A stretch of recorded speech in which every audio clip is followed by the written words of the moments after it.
In the previous video with the Yamaha Xs650, we took the carbs off and tried to start the bike for the first time in over a year.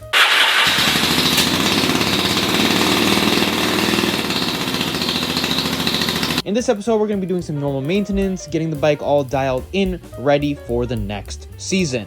All the filters, gaskets, all laid out, all the fun stuff. However, the big thing that we want to do is get rid of all of these brittle fuel lines. I've gone ahead and ordered a new fuel line. I'm not sure if we'll have enough. Note to self, order more next time. However, the big one I wanted to replace was the one in the middle. You can see it was all brittle and hard before. Now it's soft, malleable, and we can see through it once again. You can see on the left side, I already tried making a new one with the black hose here. The right side is all brittle and the joints just don't go in properly anymore. We can see here that it's seen its better days. So we're gonna pull this line off, and redo this one for sure. The left side, we will leave with this. And if we have a bunch left over, then we'll replace it. These here are just overflows. Eventually they should be replaced again if we have enough extra. I thought 3 feet would be enough, clearly not. I think I'm gonna just order like 25 feet of fuel line or 50 feet and call it a day, so I can replace all the fuel line in the garage. Coming over to the carburetor, this is already off, so we should just be able to pull this line clean off of the carb, just like so. The thing about the fuel line is it sits on the inside with the XS and not the outside, so it's a little complicated with the frame in the way, which is why I wanted to take it off and do it while the carbs were sitting off the bike. So with this all started, we're going to mount the carburetors back onto the bike and redo all the fuel lines simultaneously. It's easier to just do it than to sit here and explain it.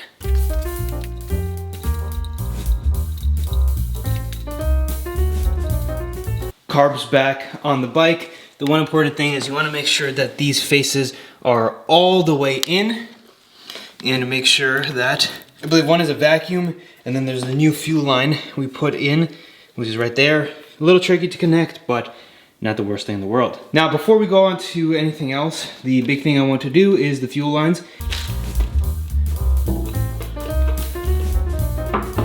After 15-20 minutes of playing around with everything, I have a new line here. I did have enough for the new lines on the bottom. Everything is connected. Both carbs are connected in the middle there. New lines on this side. Everything looks good. Now I can do the final buttoning down and install the throttle cables back on. Took me a little longer. I wanted to do it right and do it once rather than taking it apart 3 or 4 different times. Get this nice and tight. Should be good. Don't want it breathing. Do the same thing to the other side. Now, before we do anything, make sure the fuel's working.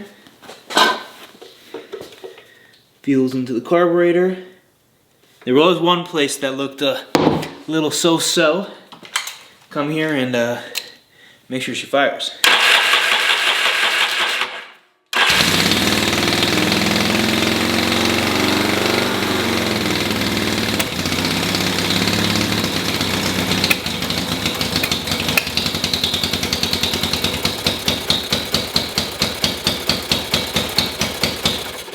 But again, I had no throttle there because the throttle's not hooked up. I just wanted to hear it one time, and I didn't want to smoke the garage out either.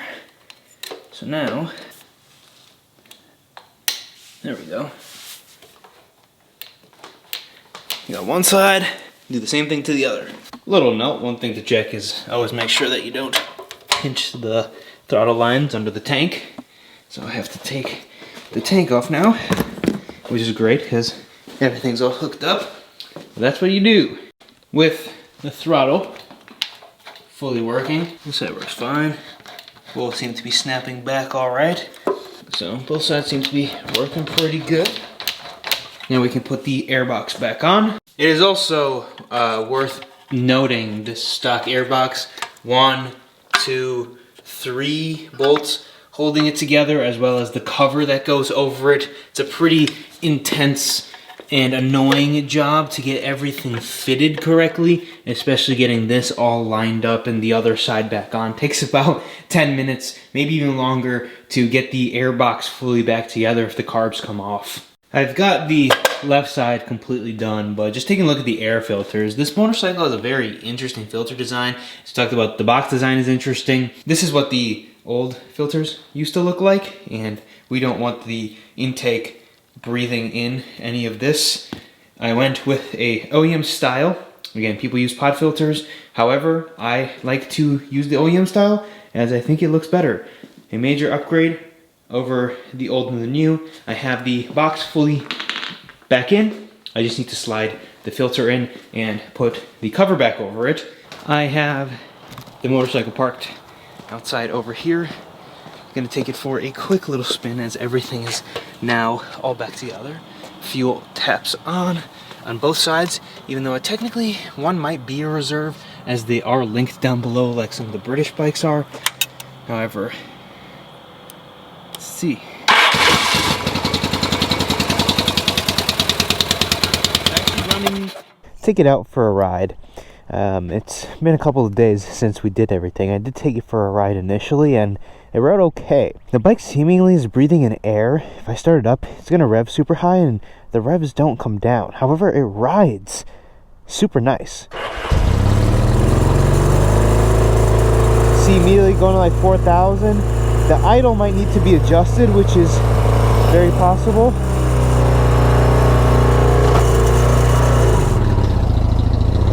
However, put it into gear here, it actually behaves quite well.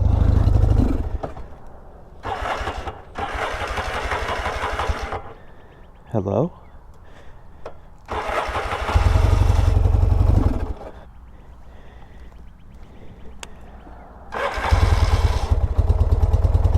You know, the bike was probably starving itself of gas. You can hear this plate chattering. If anyone knows if I can remove all of this and get a new one or something, otherwise I'm gonna have to glue that down. First real road test. The bike basically before was completely unrideable.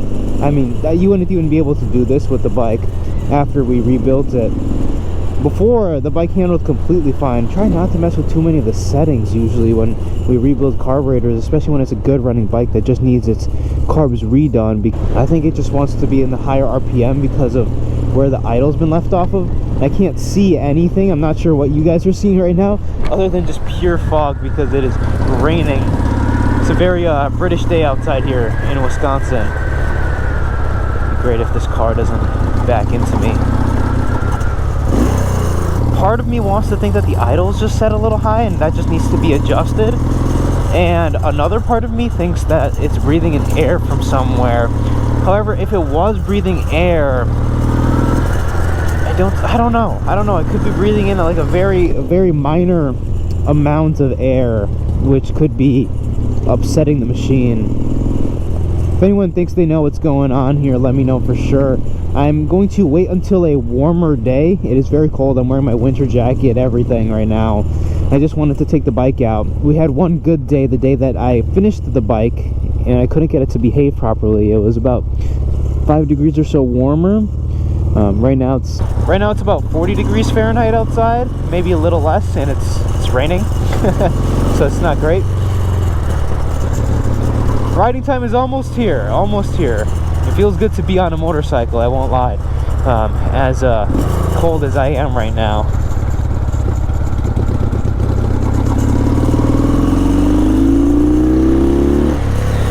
I mean, it pulls strong and it pulls very consistent. I don't feel any dead spots in the rev range or anything like that. I am trying to get the motorcycle up to temperature right now. Even though it's cold outside, I want the bike to get up to operating temperature here so we can do an oil change on the machine before the season starts. It is quite cold outside. I am happy to be done with that quick test ride. Very fun bike to ride. However, it's now time to change the oil. Do a basic service was the whole point of this video and get the bike dialed in. I really think after riding it once again that we can adjust the idle and the bike will be all fine. Ideally, I'd want to do it outside so we don't fume the garage up and do it on a warmer day because it's too cold right now. With that said, the XS has a very interesting oil change procedure. It's a little different from most motorcycles. It's the first time we're doing it here, so I'm gonna take my time and understand really what we're doing and how we're doing it. Step 1, warm the bike up. Done. Step 2, drain the oil, which is where it begins to get interesting. So the reason why it's interesting is because there is a 27mm bolt there, and there is another 27mm bolt behind it. There's 1 and 2. Both of those are drains. This is the main sump drain right here, and then that one is a secondary drain. So we have to open both of those.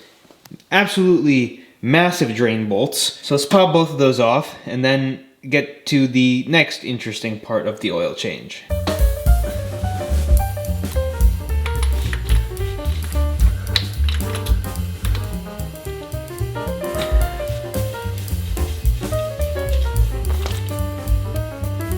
The oil doesn't look too bad.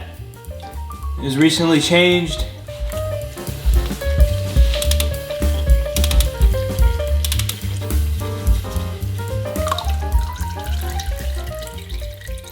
So now that the oil is draining, the oil looks good. It looks a little on the thinner side. Again, it is warmed up properly. Maybe a little gassy, but nothing out of the ordinary. The thing with the Xs is it has 2 filters. There's one on the side we can pop off right away. The one on the side is a different filter from anything you'd find anywhere, so they're specialized, which is great. The first filter lives on the right-hand side of the engine underneath this circular plate here. This filter is very easy to change, and most of them are going to look absolutely destroyed when you take them out. There is a bolt on the back side. Take the bolt out, pull the filter out, clean the housing, put the filter back in, and put the plate back over it, and you're done. Now that the side filter is taken care of, there's a filter that lives on the bottom of the Xs650 called the sump filter.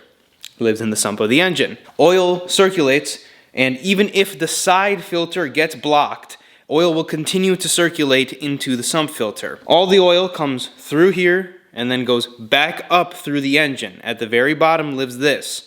There's a sump plate. We need to take that plate off, examine the condition of the sump filter. I've gone ahead and just ordered a replacement. We're gonna put the replacement in, we're gonna clean it and install the sump filter and the sump plate back in the motorcycle. There are conversion kits to change this into a more modern style filter, like a circle filter that's more easily interchangeable and also findable. We're going to keep it the same and just rock with the new sump filter. This is not something that needs to be changed every oil change, however, every other, and they're also cleanable. Just not knowing the condition of the sump filter, I didn't want to wait for a new one, so we went ahead and just ordered another one. With the plate off the bike, we can see the filter here, which actually looks in very good condition overall. It looks like the bike's been maintained properly, or just with the low mileage, it has not needed one. I think we can clean this one and leave it. This one, if I ever end up with another one of these bikes, or the next time we service it, I'll replace it. It's good to have an extra one always. You can see that there is 6 bolts, so 1, 2, 3, 4, 5, 6. They are 10mm, all 10mm, fairly easy to take apart. So now we're gonna take these 3 out and take the filter out. I've got everything cleaned up. This is the old filter here still, cleaned up fairly well. All the inside looks extremely clean. Very happy that I can reuse this for now. This one here will just go back into the box and I'll put in my spare parts. And if this one doesn't clean up good next time, then we'll replace it. Got the plate all cleaned up. This is what it looks like from the other side. Oil is dropped into the sump. Oil gets picked up through here and back up into the engine. Sits like this.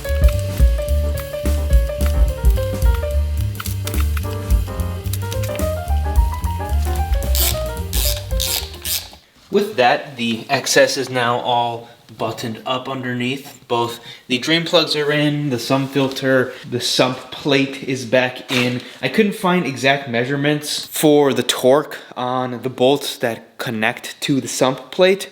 Torque measurement is 30 foot-pounds for both of the drain bolts.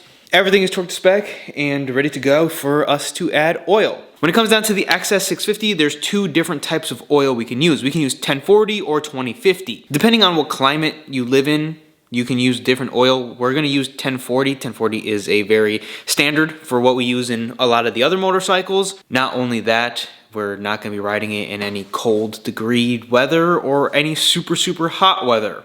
1040 is a very neutral ground for all the types of weather we're gonna put it through. So the oil fill on the right side of the engine, this motorcycle takes between 2.5 to 3 quarts. Since we did open the sump, open the drain bolt, and everything associated with that, I will fill just shy of 2.5 and we'll check the level one time. Today we're using Amsoil metric motorcycle oil. Amsoil is specifically engineered to keep your motorcycles running clean and healthy. A yearly oil change is always mandatory for any motorcycle you're putting miles on. Oil also through the winter does pick up moisture, so it's never a bad idea to change it. These old engines, when they're not properly maintained, build up a lot of junk inside of them. Make sure to change your oil on time and change it with Amsoil, as it helps protect the motorcycle as you continue to ride it. And again, I'd like to give a big thank you to Mark from Clovis Lubricants and Amsoil dealership that we are very fortunate to be working with. I'll leave his link down in the description down below for all of your needs for oil or any other Amsoil products. The season's right around the corner, so don't hesitate, don't miss out, and get your motorcycle's oils changed and get ready to put some miles on them. I'm very excited to ride this motorcycle.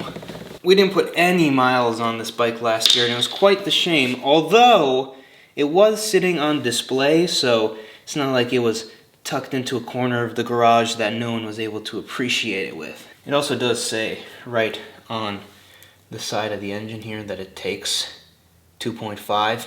A majority of the oil most likely has been drained out of the engine, if not almost all of it. There's no other place for it to necessarily live. Gotta give this old girl a wash now. It's the only downside of taking it out for a ride during this time of year, other than it being cold. A little shy of a half, just to see where that puts us. All the British bikes at the time started going to unit construction, where the transmission and gearbox are in the same packaging, and the XS in 68, 69, when it was first released, was also a unit construction. Slightly annoying for maintenance purposes, as the cases have to come apart to do transmission work. However, convenient, as both take the same oil from the same place.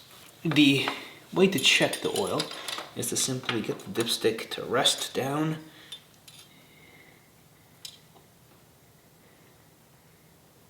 It seems like we're exactly on the mark.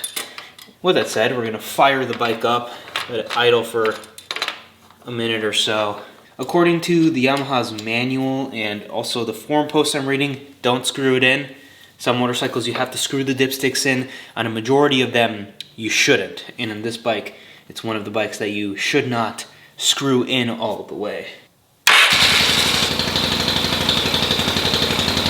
The way it's misfiring, and when it first starts up, where it starts up on a lower RPM, it seems like it's taking air in all of a sudden and accelerating. However, when you do have it outside and you kind of just let it do its thing, it stays around 3,000 RPM, so maybe it's trying to pick up and it's misfiring because it's trying to take in too much air and fuel and it's running itself lean. Could be a possibility. Anyways, make sure she's not leaking. Alright, yet another step closer to the XS being completely where I want it to be. Personally, it seems like the bike is in need of just lowering the RPMs. I would love to hear what everyone in the comments has to say, especially those who own some of these motorcycles and have worked on them and dealt with them for, the last 20, 30, 40 years. Always, if you're interested in maintaining your bike with some very quality oil, Amsoil is something that I am proud to have as part of the channel. We've used it here in the VMAX, recently in the Buell. The CBX is coming very soon. That bike is almost finished. Currently working on this this interesting machine right now. However, the XS has overstayed its time in this second service bay here, and it's time to bring a different bike and wrench on a different bike for a little while. Once everything warms up, it will be time for this bike to come back out, and at that time we'll start adjusting and tuning things outside when the weather's nice and the sun is shining and the days are a little bit better. Before closing this video out, every once in a while, especially when we're maintaining the motorcycles, and I might mention, I don't remember the last time the oil was changed. In this case, the oil has been changed. This is the first time that I've done it, so I didn't know exactly when the previous oil change was done. However, since I personally did it, I can know exactly when it was done, and I do have something to keep track of all of the motorcycles, which I might as well share. Not sponsored or anything. If I come here, we can click on the Xs650, and we can click plus on the maintenance history, and I can update the fact that the oil was changed on the specific date, as well as the specific mileage, which is 6,576 miles at this time. We can click oil change, the date it was done, and we can also fill in the total cost.